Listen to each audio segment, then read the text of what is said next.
Can you share your analysis of President Trump? You have lived through so many presidents. Explain President Trump to us and assess the massive response to him. Well, Trump is, I think there are a number of illusions about Trump. If you take a look at the Trump phenomenon, it's not very surprising. Think back for the last 10 or 15 years over Republican Party primaries. And remember what happened during the primaries.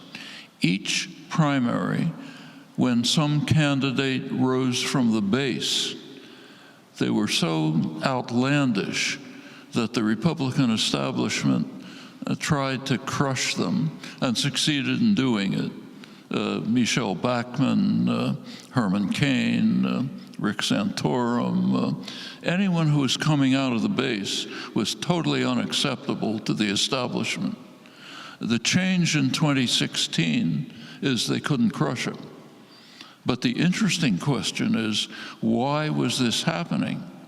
Why, in election after election, was the voting base producing a candidate utterly intolerable to the establishment?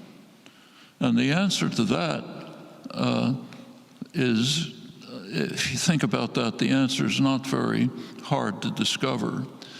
Since the 1970s, during this neoliberal period, both of the political parties have shifted to the right. The Democrats, by the 1970s, have pretty much abandoned the working class.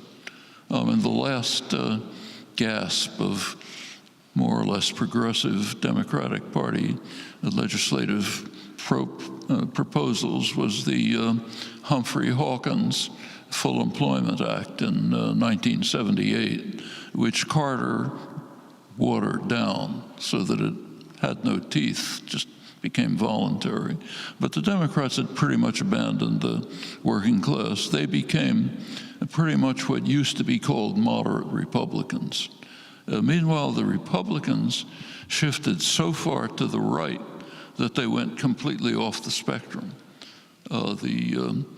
Two of the leading political analysts of the American Enterprise Institute, Thomas Mann, Norman Ornstein, about 5 or 10 years ago, described the Republican Party as what they called a radical insurgency that has abandoned parliamentary politics. Well, why did that happen? It happened because the Republicans face a difficult problem. They have a primary constituency, a real constituency, extreme wealth and corporate power. That's who they have to serve. That's their constituency. You can't get votes that way, so you have to do something else to get votes. What do you do to get votes? This was begun by Richard Nixon with the Southern strategy, try to pick up racists in the South. The mid-1970s, Paul Weyrich, one of the Republican strategists, hit on a brilliant idea.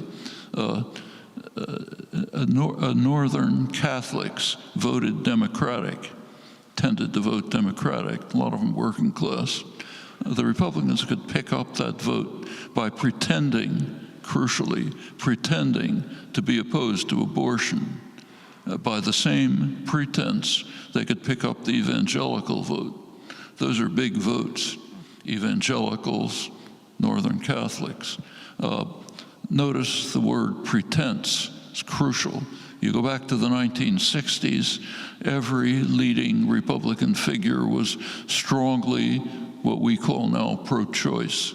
The Republican Party position was, that's Ronald Reagan, George H.W. Bush, all the leadership. Their position was abortion is not the government's business. It's a private business. Government has nothing to say about it.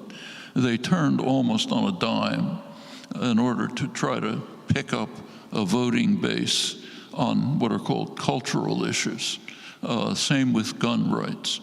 The gun rights become a matter of holy writ because you can pick up part of the population that way.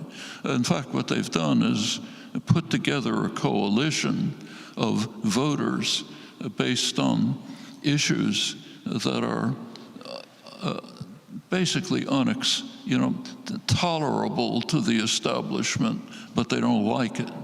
Okay, and they've got to hold those two constituencies together. The real constituency of wealth and corporate power, they're taken care of by the actual legislation. So if you look at the legislation under Trump, it's just lavish gifts to the wealth and the corporate sector. The tax bill, the deregulation, every case in point. That's kind of the job of Mitch McConnell and Paul Ryan, those guys. They serve the real constituency. Meanwhile, Trump has to maintain the voting constituency with one outrageous position after another that appeals to some sector of the voting base. And he's doing it very skillfully. It's just as a political manipulation, it's skillful. Work for the rich and the powerful, shaft everybody else, but get their votes. It's not an easy trick. And he's carrying it off, and I should say the Democrats are helping him. They are. Take the focus on Russiagate. What's that all about? I mean, it was pretty obvious at the beginning that you're not going to find anything very serious about Russian interference in elections. I mean, for one thing, it's undetectable. I mean, in the 2016 election, the Senate and the House went the same way as the executive, but nobody claims there was Russian interference there. In fact, Russian interference in the election, if it existed, was very slight, much less, say, than interference by, say, Israel. Israel, the prime minister, Netanyahu, goes to Congress, talks to a joint session of Congress without even informing the White House to attack Obama's policies. I mean, that's dramatic interference with elections. Not whatever the Russians tried, it's not going to be anything like that. And in fact, there's no interference in elections that begins to compare with campaign funding. Remember that campaign funding alone gives you a very high prediction of electoral outcome. It's again Tom Ferguson's major work, which has shown this very persuasively. That's massive interference in elections. Anything the Russians might have done is going to be, peanuts and compared. As far as Trump collusion with the Russians, that was never going to amount to anything more than minor corruption. Maybe building a Trump hotel in Red Square or something like that, but nothing of any significance. The Democrats invested everything in this issue. Well, turned out there was nothing much there. They gave Trump a huge gift. In fact, they may have handed him the next election.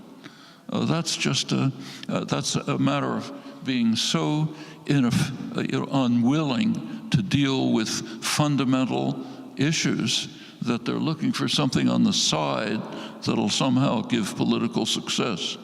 The real issues are different things. They're things like climate change, like global warming, like the nuclear posture review, deregulation. These are real issues, but the Democrats aren't going after those. They're looking for something else. The Democratic establishment. I'm not talking about the young cohort that's coming in, which is quite different. All of that has to be shifted significantly if there's going to be a legitimate political opposition to the right-wing drift that's taking place. And it can happen, can definitely happen, but it's going to take work. Well, Noam, The world-renowned linguist and political dissident Noam Chomsky speaking at the Old South Church in Boston last Thursday night. Go to democracynow.org to see more of the interview and to see his speech. You can go to democracynow.org for our video and audio podcasts, as well as transcripts of all of our shows. Democracy Now! Is an immediate opening for a paid full-time digital fellowship here in New York City. We also are accepting applications for paid 6-month internships. Learn more at democracynow.org. Democracy Now! Produced by Mike Bertina Geisler, Carla Wills, Tammy Warrenoff, Sam Alkoff, John Hamilton. I'm Amy Goodman with Nermeen Sheikh. Thanks so much for joining us.